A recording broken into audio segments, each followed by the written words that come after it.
દાહોદથી સમાચાર સામે આવી રહ્યા છે। દાહોદમાં પતિ જ પત્નીનો હત્યારો બન્યો છે। ચાંદલા વિધિના 5,000 માટે પત્નીની હત્યા કરી છે।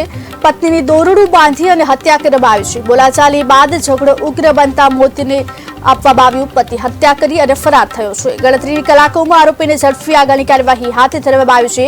ત્યારે પતિએ જ પત્નીની હત્યા નિપજાવતા ચકચાર મચી જવા પામી છે। બોલાચાલી બાદ ઝઘડો થયો હતો। ઝઘડો ઉગ્ર બનતા જોકે હાલ પત્નીને મોતને ઘાટ ઉતારવામાં આવી છે।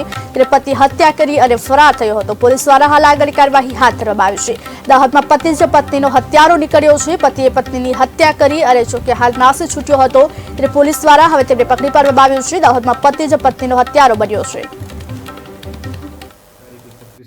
2024 રોજ લીંબડી પોલીસ સ્ટેશન ખાતે આવેલ ડુંગળી ગામે એક નીતાબેન કરીને મહિલાની ડેડ બોડી મળી આવેલ હતી એના ઘરમાં, જેથી તેને ડેડ બોડીને જોતા તેના ગળાના ભાગે ઘસરકાના જેવા નિશાન હતા, જેથી લીંબડી પોલીસ સ્ટેશન ખાતે અકસ્માત મોત દાખલ કરવામાં આવેલી હતી અને આ મહિલાનું ફોરેન્સિક પીએમ કરાવડાવી, જે આધારે ફોરેન્સિક પીએમ કરાવતા તેને ગળું દબાવીને હત્યા કરેલાની હકીકત જાણ થતાં જે કામે લીંબડી પોલીસ સ્ટેશન ખાતે ગુનો દાખલ કરવામાં આવેલો હતો અને આ કામે વધુ પૂછપરછ કરતા એના કામના જે પતિ છે સંજય ઉર્ફે કિતેશ નાઓને આ કામે અટક કરવામાં આવેલ છે અને આ ગુનો બનવાનું મૂળ કારણ આ જે મરણ જનાર છે એને પિયરમાંથી 5,000 રૂપિયા લગ્નમાં વાપરવા માટે આપેલ હતા, જે આ કામના આરોપીએ વાપરી નાખેલ હોય। બંને પતિ પત્ની વચ્ચે ઝઘડો થતાં આ કામના જે આરોપીએ છે